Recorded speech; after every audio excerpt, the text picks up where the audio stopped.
इस विषय पर अपना प्रकाश डालें। श्री लाखन सिंह जी। सर्वप्रथम श्रीमान निदेशक महोदय और सभी साथियों का सादर नमस्कार। मैं सर्वप्रथम धन्यवाद और बधाई देना चाहूंगा विश्वास परिषद की इस पूरी टीम को, जिसने इस कोरोना काल में एक शानदार आयोजन करके आप सभी बुद्धिजीवियों के साथ में मुखातिब होने का अवसर प्रदान किया। साथियों, यूं तो शिक्षा और शिक्षक की भूमिका मानव जीवन में व्यापकता लिए होती है।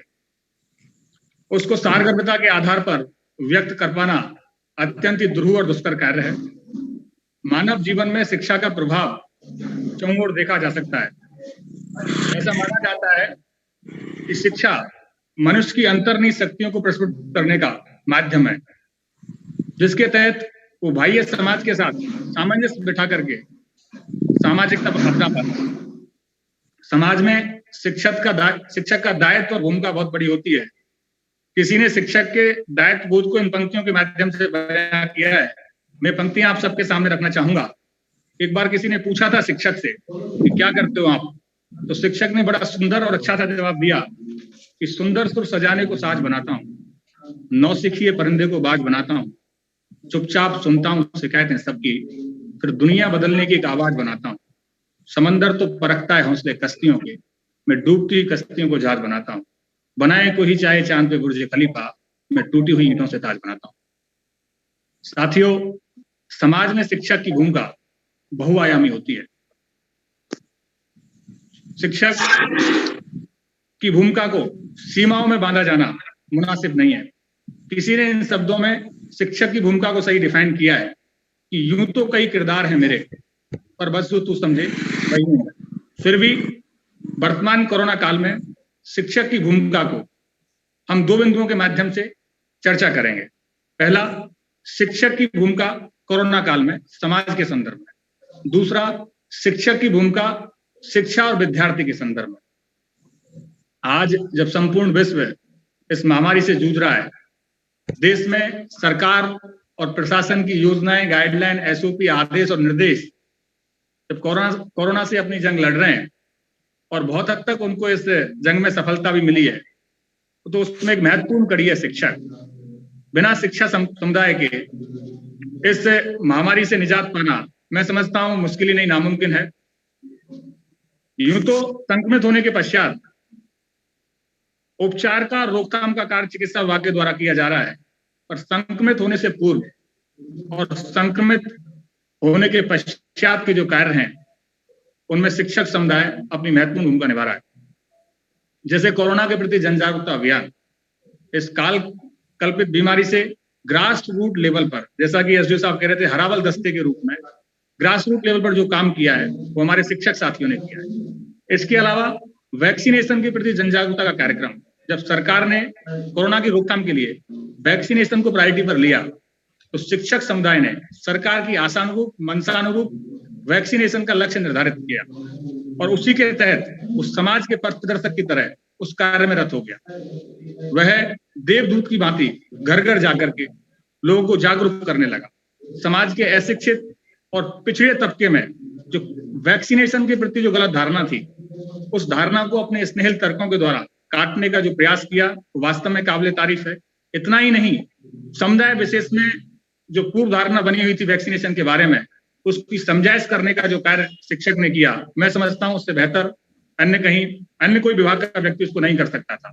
और जिस प्रकार से शिक्षक ने इस पूरे वैक्सीनेशन के कार्यक्रम में निष्ठा के साथ में, लगन के साथ में और उत्साह के साथ में व्यक्तिगत रूप से रुचि लेकर के अपने स्वयं के संसाधनों का उपयोग करके वैक्सीनेशन सेंटर तक लोगों को पहुंचाया, वैक्सीनेशन को गति प्रदान की, मैं उसके लिए भी बहुत बहुत बुरी बुरी प्रशंसा करता हूं। जब कोरोना की दूसरी लहर देश में फैली और दूसरी बार लॉकडाउन लगा, तो सभी जगह भयभीत कर देने वाला माहौल बना। ऐसे माहौल में भी वही शिक्षक एक पीओ के रूप में 24 घंटे अपने कर्तव्य पथ पर डटे रह करके एक सजग प्रहरी के रूप में अपने क्षेत्र में उपलब्ध रहा। इतना ही नहीं, इस पूरे कालखंड में शिक्षक के द्वारा बहुत से अन्य कार्यों का संपादन किया गया, जिनमें कोविड पॉजिटिव आने के बाद में प्रोटोकॉल की पालना कराना, चाहे होम आइसोलेशन, संस्थागत आइसोलेशन की पालना कराना, संभावित संक्रमित और असंक्रमित क्षेत्रों की सतत निगरानी करना, राजस्व ग्राम और वार्ड वाइज निगरानी समितियों के माध्यम से अपने क्षेत्र की निगरानी करना, इसके अलावा डोर टू डोर सर्वे करना, सिम्टोमेटिक पेशेंट को मेडिसिन किट उपलब्ध कराना, और इतना ही नहीं, संक्रमितों की पार्थिव देह का गर्मामेव तरीके से अंतिम संस्कार कराना जैसे महत्वपूर्ण कार्य इस पूरे कालखंड में शिक्षकों के द्वारा किए गए। यूं तो शिक्षक को शिक्षा के दृष्टिकोण से भारत का भविष्य निर्माता और भारत निर्माता कहा जाता है, पर वर्तमान कोरोना काल में जिस मानवीयता और मानवता के साथ में शिक्षक ने कार्य किया, तो उसकी भविष्य निर्माता और भारत निर्माता की छवि चाहूं और हम सबको दिख रही है। मैं इस पूरे कोरोना कालखंड में शिक्षकों के द्वारा किए गए इस अभूतपूर्व और अमूल्य योगदान के लिए आप सबको बहुत बहुत साधुवाद और धन्यवाद देता हूं। साथ ही साथ इस प्लेटफॉर्म के माध्यम से सभी साथियों से और सभी शिक्षक साथियों से गुजारिश करूंगा कि आपने जिस निष्ठा और लगन के साथ में कार्य किया, आप मानवता की रक्षा के लिए और संस्कृति की रक्षा के लिए इसको आगे अपनी भूमिका का इसी प्रकार से निर्वाह करते रहें। दूसरा जो विषय जो आज की इस वेबिनार का विषय है कि कोरोना काल में, मैं टॉपिक की बात करूंगा, कोरोना काल में शिक्षा की स्थिति। तो निश्चित रूप से कोरोना काल में शिक्षा की स्थिति में परिवर्तन आया है। कोरोना काल में शिक्षा का पारंपरिक ढांचा जो है वो पूरी तरह बदल गया है। परंपरागत शिक्षण पद्धति जो कक्षा कक्ष और फेस टू फेस शिक्षण पर आधारित थी, उसकी जगह ऑनलाइन शिक्षण पद्धति ने ले ली है। ऑनलाइन स्टडी शिक्षण में आए इस गैप को भरने के लिए तरह तरह के प्रयास कर रही है। आज हमारे सभी शिक्षक साथी इस कोरोना संकट से पैदा हुए हालातों में गुरुकुल से गूगल तक का सफर तय कर अपने नौनिहालों और विद्यार्थियों के भविष्य को संवारने का प्रयास करते नजर आ रहे हैं। दूसरी बात जो इस कोरोना में याद रहेगी, वर्तमान समय में कक्ष का स्थान वर्चुअल स्पेस ने ले लिया है। वास्तव में आगे आने वाले समय में ये भी शिक्षण में बहुत कारगर रहेंगे। राजस्थान में निदेशक महोदय सुन रहे हैं, राजस्थान में वर्तमान में जो शिक्षा है वो निम्न रूपों में दी जा रही है। शुरुआती दौर में स्माइल कार्यक्रम चला, social media interface learning engagement कार्यक्रम, जिसके माध्यम से प्रातः 9 बजे हर घर घंटी के माध्यम से ई कंटेंट को विद्यार्थियों और अभिभावकों के व्हाट्सएप ग्रुप तक भेजा जाता था, जिसका मेन उद्देश्य बच्चों को मोटिवेट करना होता था। इसमें अभी 10वीं और 12वीं बोर्ड की परीक्षाएं राजस्थान में आयोजित नहीं हुई हैं। राज्य सरकार और विभागीय स्तर पर अभी निर्णय उसका होना बाकी है। 10वीं और 12वीं के बच्चों को आज भी यही कंटेंट लगातार भेजा जा रहा है। इसकी अगली कड़ी में स्माइल 2.0 कार्यक्रम राजस्थान में आया, जिसमें शिक्षक को विद्यार्थियों के घर घर जाकर के उनको होमवर्क देना, उनका होमवर्क कलेक्ट करना, पोर्टफोलियो का संधारण करना और बच्चों की समस्याओं का मौके पर निदान करना जैसी महत्वपूर्ण बातें शामिल थी। जब कोरोना की गंभीरता इतनी नहीं थी, प्रारंभिक दौर में था, तो शिक्षक आसपास के 4-5 घरों से 4-5 बच्चों को इकट्ठा करके कोरोना गाइडलाइन के हिसाब से उसने शिक्षण देने का कार्य किया, जो वास्तव में काबिल तारीफ था। इसी कड़ी में गूगल मीट जैसे ऑनलाइन माध्यमों से भी कुछ एक शिक्षकों ने इनोवेटिव स्टेप्स लेते हुए बच्चों को शिक्षित और जागृत करने का प्रयास किया, उनकी समस्याओं का समाधान किया और उनको मोटिवेट किया कि आप किस तरीके से इस कोरोना कालखंड में जो समस्याएं पैदा हुई हैं उसमें भी आप अपनी स्टडी को लगातार जारी रख सकते हैं। हवा महल जैसे कार्यक्रम भी शिक्षा विभाग के द्वारा उल्लेखनीय और बड़ा अंतरणीय कार्यक्रम है, जिसमें छोटी उम्र के बच्चों के लिए प्रेरणास्पद कहानियां भेज करके उनको मोटिवेट करने का काम किया जा रहा है। जैसा निदेशक महोदय बता रहे थे कि अभी ई शिक्षा कार्यक्रम वास्तव में राजस्थान सरकार का बहुत ही महत्वपूर्ण और एक माइलस्टोन सेट करने वाला कार्यक्रम था, जिसकी शुरुआत 15 अक्टूबर 2020 को माननीय निदेशक महोदय के कर कमलों से हुई थी।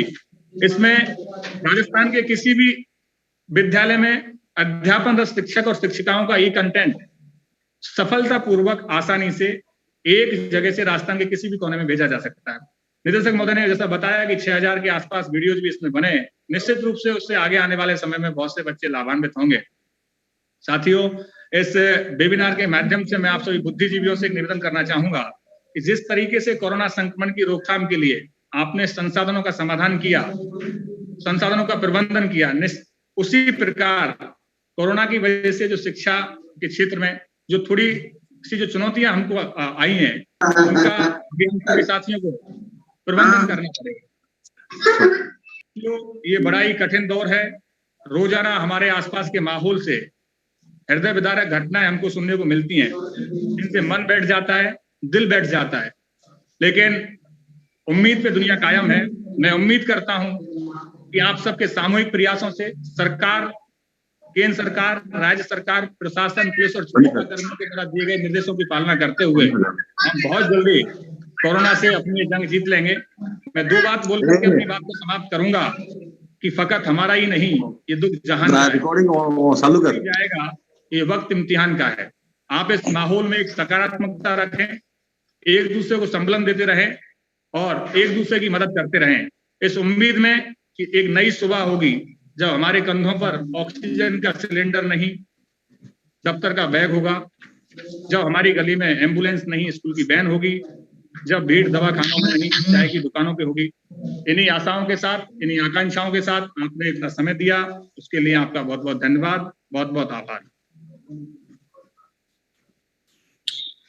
निसंदेह वैसे आने वाले समय में एक नई सुबह का आगाज होगा और जिस प्रकार से स्कूलों के ताले लगे हैं वो भी बहुत जल्दी खुलेंगे और शिक्षा का व्यापक प्रसार होगा। और इसीलिए कहा भी गया है कि परिवार में माँ के बाद अगर व्यक्ति का भविष्य की राह अगर कोई दिखाता है तो वो शिक्षक ही है, जिसके द्वारा एक संस्कारित एवं सुसज्जित समाज का निर्माण होता है। और जिस प्रकार से शिक्षकों की सेवा और इनकी जो निष्ठा है, आप द्वारा जो वक्तव्य दिया गया है, इनकी निष्ठा को नकारा नहीं जा सकता। माननीय निदेशक महोदय एवं एसडीएम श्री सुरेश कुमार जी एवं श्री लाखन जी के द्वारा अपने अपने क्षेत्र के अंदर कोरोना कालखंड के अंदर अभूतपूर्व प्रयास किए जा रहे हैं और अभूतपूर्व कार्य किए जा रहे हैं। उनके लिए मैं आप सभी का आभार व्यक्त करता हूं और मैं निवेदन करता हूं डॉक्टर राम सिंह सामोता जी से कि चैट बॉक्स में जो सवाल आए हैं उनका माननीय निदेशक महोदय जी से भी मैं निवेदन करूंगा कि जो सवाल शिक्षक महोदय द्वारा और रिसर्च स्कॉलर्स द्वारा जो सवाल आए हैं, कृपया एक बार उन पर अपना प्रकाश डालिए। मैंने पढ़ लिया, मैं ही अभी आगे कंटिन्यू कर देता हूँ, आप लोगों के लिए जो है थोड़ा टाइम बचा लेते हैं। तो कुछ सवाल जो दो तीन जो मोटे मोटे सवाल हैं जो कि मैं देख पा रहा हूँ कि जो पर्सनल किसी के रिलेटेड हैं, तो वो तो जो हमारे जो वैसे जो ग्रीवांस जो है वो उसके थ्रू अपन क्लियर करेंगे कि पर्सन, जैसे किसी एक भाई ने बोला कि जो है मेरे को मेरी सेवा पुस्तिका नहीं आई है या ऐसे नहीं आई है, वो तो हम अलग से बात कर लेंगे उस चीज के लिए, तो वो स्कूल के थ्रू वो हो जाएगा। लेकिन जो मुख्य जो समाज की जो बातें हैं उसके अंदर से दो तीन बातें समझ में आई। सबसे पहले तो मैं लाखन जी को मैं कहना चाहूंगा कि आपकी बहुत बढ़िया तैयारी थी, क्योंकि वेरी नाइस स्पीच, बहुत अच्छी थी आपकी, और आप लोगों ने आपने इस चीज को पढ़ा और समझा। ये बहुत जरूरी चीज है कि जब भी हम किसी टॉपिक में जाएं और उसमें जाएं तो एक बार उसके बारे में पता जरूर हो कि हम क्या चाह रहे हैं और हमारा अंत में उनसे क्या हम अच्छे सुझाव उसमें दे सकते हैं, ये सबसे ज्यादा जरूरी होता है। तो आपके द्वारा एक बहुत अच्छी स्पीच दी गई। एक जो सवाल जो किया जा रहा है वो ये किया जा रहा है कि पीओ के द्वारा एवं जो हमारे एसडीएम साहिबान या कलेक्टर साहिबान के द्वारा आदेश कुछ ऐसे निकाले जा रहे हैं, तो वो उन आदेशों में अस्पष्टता है, तो जिसकी वजह से कुछ ऐसा हो रहा है। लेकिन मैं उस चीज के अंदर मैं केवल इतना ही कहना चाहूंगा कि आज के समय पे बीमारी क्या रूप ले रही है और उस रूप को वो करने के लिए हमें किस किस तरह के नियम बनाने पड़ रहे हैं, किस किस तरह से आगे बढ़ना पड़ रहा है, ये बहुत स्पॉन्टेनियस है, बहुत जल्दी हो रहा है। पिछली वेव में ऑक्सीजन की जरूरत ही नहीं थी, इस समय पे ऑक्सीजन हमारे लिए सबसे ज्यादा कीमती है। पिछली वेव के अंदर हमारे पास क्वारंटीन सेंटर, माइग्रेशन, जो अपने ये जो चेक पोस्ट होती हैं वो वहां पे ड्यूटियां ज्यादा थी। आपकी बार वो ड्यूटियां कम है, आपकी बार सर्वे और ये उनकी बाकी ड्यूटियां ज्यादा हैं ऑक्सीजन के साथ, और ये सारी ड्यूटीज अब की बात ज्यादा है। तो परिस्थितियां चेंज होती हैं, तो जो परिस्थितियां चेंज हो रही हैं ये केवल आपके अकेले के लिए नहीं हो रही, ये हो रही है सबके लिए। पहले मेरी ड्यूटी, अगर मैं अपनी बात करूं, पहले पिछले साल मेरी ड्यूटी माइग्रेशन के अंदर थी। हमने यहाँ पे मैंने बीकानेर में संभाग के अंदर लगभग 20 से 25 ट्रेनें चलवाई, 100 से ऊपर बसें भेजी, जिसमें 50,000 लोगों को भेजा गया।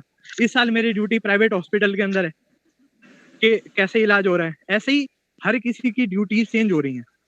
लेकिन जो सबसे जरूरी चीज है वो ये है कि कुछ आदेशों को छोड़ते हुए, जो कि हमने फिर बाद में बात करके और उनको फिर कैंसिल भी करवाया, नॉर्मली जो भी आदेश जो भी एक किसी भी अधिकारी के द्वारा निकाले जा रहे हैं वो उस समय की नीड, उस समय की तत्परता को देखते हुए ही निकाले जाते हैं। ये बात हमारे जो पीओ साहिबान जो बीच में बैठे हैं वो भी अच्छे से जान पाते हैं। ये बात मेरे जो एसडीएम साहिबान बैठे हैं वो भी समझ पा रहे हैं कि उस समय की जो नीड है उसको देखते हुए। और आपके क्यों निकाले जाते हैं? क्योंकि आप ही हैं जिसके ऊपर वो सबसे ज्यादा भरोसा कर सकते हैं। मैं एक एग्जांपल देता हूं आपको कि एक ऐसा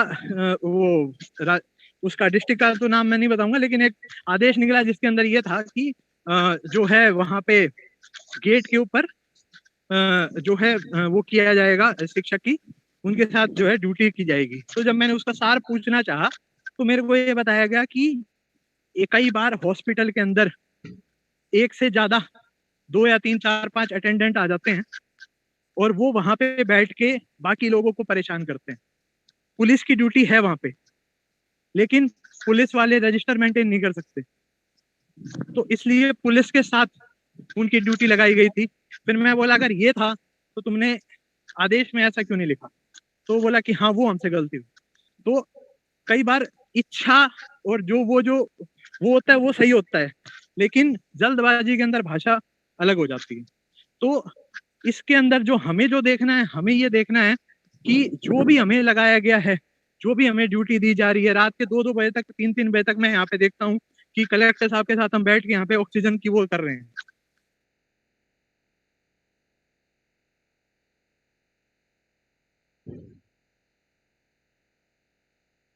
मैं नहीं, वो जो ड्यूटी लगाई जा रही है वो इसलिए लगाई जा रही है क्योंकि आज के समय पे उसकी नीड है, उसकी जरूरत है। और इस चीज को हम जितना पॉजिटिवली ले, मैं तो शुरुआत से बोलता आया हूँ भाई, जितना पॉजिटिवली लेंगे है ना, और जितना हम अच्छे से कार्य करेंगे तो हमारी जो गरिमा और जो हमने जो एक पहचान बनाई है कोरोना वॉरियर की आज के समय पे, उसको और बल मिलेगा। कई चीजें ऐसी होती हैं जो कि बोलने से नहीं मिलती, कई चीजें ऐसी होती हैं जो कि कर्म करने के बाद मिलती हैं। और जो ये जो पहचान है जो हमारी, ये हम चाहे 50 बार बोल लें, 100 बार बोल लें कि भाई हम नहीं है, हम नहीं है, हम जितना बोलेंगे उतना हम अपने आप के ऊपर ही डाउट कर रहे हैं, है ना। तो हमें डाउट नहीं करना, हम हैं और हमें उसी प्रकार से कार्य करना है ना। कोई डॉक्टर को अगर आप रात के 3 बजे फोन करेंगे कि उसकी सांस उखड़ रही है और उसको आके जाके देखो, तो वो ये नहीं बोलेगा कि नहीं मेरा काम नहीं। तो सिमिलरली ये जो चीज है ये उस चीज से जुड़ी है। और इस चीज को मैं जानता हूं कि मेरे राजस्थान के मोस्ट ऑफ द शिक्षक, लगभग सारे शिक्षक इस चीज को समझते हैं और समझ रहे हैं, तभी इतनी ज्यादा मात्रा के अंदर और इतने अच्छे तरीके से ड्यूटी कर रहे हैं। ये चीज, इस चीज का गवाह तो हमारे रिया बड़ी वाले एसडीएम साहब भी होंगे, वो भी इसमें तो हाँ बोल देंगे। बाकी चीजों में तो चलो जो भी है, लेकिन इस चीज में वो भी हाँ बोलेंगे कि हाँ ये बात बिल्कुल सही है। तो मेन चीज, सबसे बड़ी पहली बात तो ये है। दूसरी जो एक जो बात पूछी गई कि टैबलेट और वो सब बांटने की, ये तो मैं यही कहना चाहूंगा कि उसके अंदर जो है ये सरकार के स्तर का फैसला है, ये एक मेरे अकेले स्तर का फैसला नहीं है ना। तो हर कोई यही चाहता है कि हम हेलो, आवाज आ रही है मेरी? जी सर, आ रही है, आ रही है सर, आ रही है सर, अरे सर आवाज आ रही है। हर कोई यही चाहता है कि सबसे बेस्ट से बेस्ट हम अपने बच्चों को दे पाए, है ना। लेकिन आज के समय पे जो हम कर रहे हैं वो हम अपने सीमित साधन और उसके साथ ही कर रहे हैं। एक किसी ने ये बताया है, एक किसी ने एक सवाल खड़ा किया है कि क्या परीक्षा में प्रमोट करना से बच्चों के ऊपर क्या प्रभाव आएगा, क्या प्रभाव नहीं आएगा। तो उस चीज के अंदर मैं केवल 2 बातें करना चाहूंगा। सबसे पहले जो सबसे जरूरी बात है कि हम आज के समय पे जो देख रहे हैं वो ये देख रहे हैं कि बच्चों का जो है स्तर और जो बच्चों का जो गैप आया है एजुकेशन के अंदर, उसको हम कैसे रिमूव कर पाए। हमारे द्वारा पिछले साल जो वर्कबुक बांटी गई, इस बार उसके अंदर एक इनोवेशन किया गया है। इस साल इनोवेशन ये किया गया है कि हमने एक क्लस्टर लेवल वर्कबुक बनाई है 5 तरह की। जैसे कि एग्जाम्पल, अगर मैं 6ठी क्लास में बच्चा हूँ तो शुरुआत में अगर स्कूल पूरे तरह से खुले रहते, कुछ नहीं होता, तो हमारा प्लान ये था कि शुरुआत के 1 से 1.5 महीना, अगर मैं 6ठी में हूँ तो तीसरी, चौथी, 5वीं का एक समाहित करके एक किताब बनाई गई जिसको शुरुआत के 1 से 1.5 महीना पढ़ाया जाएगा। ऐसे ही अगर मैं 8वीं में हूँ तो 5वीं, 6ठी, 7वीं का जो भी सिलेबस के जो मुख्य बिंदु हैं उनको समाहित करते हुए एक किताब बनाई गई है। वो किताब अभी बांटी जाएगी, ठीक है। वो एक वर्कबुक हमने क्लस्टर लेवल वर्कबुक बनाई है। उसका बनाने का जो रीजन है, उसका बनाने का कारण है, वो केवल इतना ही है कि जो हमारा लर्निंग गैप हो गया है पिछले 1-1.5 साल से, उस लर्निंग गैप में थोड़ा सा वो किया जा सके। जैसे कि आप भी ये चीज करते आए हैं। मान लीजिए आपका कोई 9वीं के अंदर कोई बच्चा आया या 10वीं में बच्चा आया, 10वीं में बच्चा आया लेकिन उसको 9वीं या पुराने कॉन्सेप्ट का कुछ पता नहीं था, तो पहले आप वो वाले कॉन्सेप्ट क्लियर करेंगे तभी वो बच्चा आगे 10वीं में पढ़ पाएगा। ये नॉर्मली हमारे स्कूलों में होता भी है, और इस चीज के लिए हम इस बार व्यापक जो है प्रचार प्रसार करके और इन किताबों को बांटेंगे, जिससे कि शुरुआत के अंदर अगर हमारे स्कूल खुल गए तो स्कूल के दौरान, अगर स्कूल नहीं खुले तो वही आओ घर से सीखे के दौरान उन किताबों की मदद से और जो है शिक्षकों के द्वारा वो उन चीज को पढ़ाया जाएगा, ताकि उससे जो सबसे बड़ी चीज जो आएगी कि जो हमारा जो गैप है, लर्निंग का गैप है, वो हमारा रिड्यूस होगा। 1ली से 8वीं तक के लिए एग्जाम है नहीं है, सबसे जरूरी है, क्योंकि कि बच्चे का जो इंटेलेक्चुअल लेवल है वो अच्छा रहना चाहिए। इंटेलेक्चुअल लेवल के लिए मैं आपको बताना चाहूंगा कि एक परीक्षा होती है NAS की परीक्षा, जो कि पिछले शायद 2019 में शायद हुई थी, जिसके अंदर पूरे देश के अंदर राजस्थान 2nd पे आया था। सेंट्रल गवर्नमेंट के द्वारा कराई जाती है। इस बार भी वो इस साल भी वो थी, लेकिन इस साल शायद से अभी नवंबर में शेड्यूल्ड है, देखते हैं होती है कि नहीं होती। लेकिन जो सबसे बड़ी चीज है कि इसके अंदर, इस परीक्षा के अंदर कौन सा प्रदेश कितना अच्छा करता है, ये चीज दिखाएगा आगे कि उसकी पढ़ाई का स्तर और उसके बच्चों का स्तर वो कैसा है। ये अपने लिए सबसे बड़ा चैलेंज है, जिसको पार पाने के लिए सबसे बड़ी ये चीज। और दूसरी है ब्लेंडेड लर्निंग। ब्लेंडेड लर्निंग के अंदर जैसा कि बजट अनाउंसमेंट में भी ये आया है सामने कि प्रत्येक स्कूल के अंदर, जो कि हमारे सरकारी वो सीनियर सेकेंडरी और सेकेंडरी स्कूल है, उसके अंदर हम एक स्मार्ट बोर्ड लगवाएंगे और एक डिवाइस के माध्यम से हमारी जितनी भी ई-कक्षा की वीडियोस हैं और जो बाकी वीडियोस हैं उनको उसमें डाला जाएगा, और हर सैटरडे को या हर फ्राइडे को जैसे भी होगा, कम से कम 1 या 2 पीरियड जो है उस ब्लेंडेड वो ई-कक्षा के वो चलाए जाएंगे। इसका फायदा दोनों तरफ से होगा। इसका फायदा एक तो बच्चों को भी होगा, क्योंकि जब अचानक से ही हमें डिजिटल एजुकेशन देने की जरूरत पड़ी, कई बच्चे नहीं थे तैयार, है ना, क्योंकि काफी बच्चों को आदत डालने में टाइम लगता है, और आगे जो भविष्य है वो उसी चीज में ही है। तो हमें इन दोनों तीनों चीजों को समन्वय रखते हुए और बच्चों को कैसे साथ आगे लेके चलना है, टीचर्स को कैसे साथ आगे लेके चलना है, उस चीज के लिए हमारा बहुत ज्यादा ये आज के समय पे महत्वपूर्ण है। तीसरी एक किसी ने बात की कि 10वीं और 12वीं के एग्जाम कब होंगे, तो वो तो कोरोना की स्थिति के ऊपर सरकार के द्वारा डिसीजन लिया जाएगा, है ना। होंगे, ये तो है, ये तो होंगे। और इसके अलावा तो ऑलमोस्ट मेरे को लग रहा है कि लगभग मैंने सारे क्वेश्चंस के जवाब दे दिए हैं। फिर भी अगर कोई रह गया तो आप बता दें। एक टीकाकरण वाला, हाँ, एक टीकाकरण वाला भी है क्वेश्चन। तो टीकाकरण वाले में तो जो मैं अपनी तरफ से कर सकता था कि मैंने जो है प्रिंसिपल सेक्रेटरी को, जो हेल्थ में भी जो है मैंने चिट्ठी लिखा है कि जो है टीकाकरण कराया जाए। काफी जगह पे मैं बताना चाहूंगा, जैसे मैं बीकानेर में बात कर रहा था, काफी जगह पे लगे भी हैं, और प्राइमरी वालों के तो हमारे लगभग जो है 2,30,000 के लगभग लग ही चुके हैं, और जो 45 साल से ऊपर वाले थे उनका पिछली बार जब वो 45 साल से ऊपर का अभियान चला था उनके लग गए थे। तो इसके अंदर ये है कि हमारी तरफ से जो आइडियल सिचुएशन तो यही रहती है कि ज्यादा से ज्यादा हम और जल्दी से जल्दी लगवा लें, लेकिन ये चीज जो है ये सरकार के स्तर का फैसला है। हम अपना केवल प्रयास कर सकते हैं, वो प्रयास मेरे तरफ से किया गया है। धन्यवाद सर। एक क्वेश्चन और रह गया कि जैसे प्राइवेट स्कूल अभी तक खुले भी नहीं है, पिछले 1 साल से लगभग था, और कोर्ट द्वारा भी आदेश दिया गया है कि स्कूल की फीस वगैरह पूरी लगभग दी जाएगी। तो उन ग्रामीण पृष्ठभूमि से आने वाले बच्चों को, जो किसान परिवार से जुड़े बच्चे, उनके फैमिली के ऊपर अतिरिक्त बात नहीं आएगी, तो इसके लिए कोई कार्य योजना है, निवेदन है सर आपसे? नहीं, देखिए, इसमें केवल इतना ही था कि हमें जो माननीय सुप्रीम कोर्ट ने जो फैसला दिया है कि जिसके अंदर जिस स्कूल के द्वारा ऑनलाइन पढ़ाई कराई जा रही है ना, वो स्कूल जो है अपने 85% जो फीस है ऑनलाइन वो लेगा, जो 85% कौन सी फीस, जो कि 2019-20 में उसकी फीस थी, मतलब वो बढ़ाएगा नहीं, 15% कम ही करेगा, है ना। और जो 21-22 है उसके अंदर नए सिरे से फीस कमेटी जो कि हर साल बैठती है, वो हर साल एक नए सिरे से, इस साल भी एक फीस कमेटी बैठेगी जो कि पूरा एग्जामिन करेगी और उसके बाद फिर जो है फीस निर्धारित करेगी। एक और जो बात, जो मुख्य बात जो कि सुप्रीम कोर्ट ने कही है कि फीस का मैटर जो उस प्राइवेट स्कूल के में जो पेरेंट पढ़ाना चाह रहा है वो, है ना, और स्कूल वाला, उनका प्राइवेट मैटर है। इसके अंदर सरकार एक रेगुलेशन ला सकती है, जो कि आपने लाया हुआ है उसकी आप पालना करवा सकते हैं, लेकिन आप ये नहीं कह सकते कि तुम फीस नहीं लोगे, और उसी वजह से ही हमारा जो ऑर्डर था वो क्वैश हुआ। तो ये जो देखना है, अब उस फीस कमेटी में कौन कौन होता है। उस फीस कमेटी के अंदर लॉटरी निकलती है पेरेंट्स के बीच में, और उसके अंदर से 2 पेरेंट्स भी होते हैं जो कि सारी चीजों को एग्जामिन करते हैं।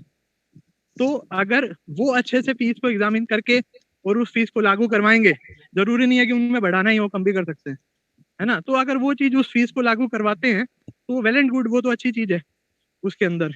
और अगर कोई नहीं ही पढ़ा रहा है तो अगेन मैं तो हर किसी को यही बोलता आया हूँ, आज भी यही बोलूंगा, आगे भी यही बोलूंगा कि मेरे सरकारी स्कूल के द्वार हमेशा प्रत्येक बच्चे के लिए खुले हैं। और मैं ये कहना चाहता हूँ कि जो हमारे द्वारा, जो चाहे वो ई कक्षा हो, चाहे वो आओ घर से सीखे अभियान हो, या आगे जो भी प्रयास किए जाएंगे, उसमें क्वालिटी के अंदर और लगन के अंदर किसी भी प्रकार से ना तो मेरे शिक्षक कमी आने देंगे, ना ही हम आने देंगे। तो अब इससे फालतू तो अब, है ना, चलिए।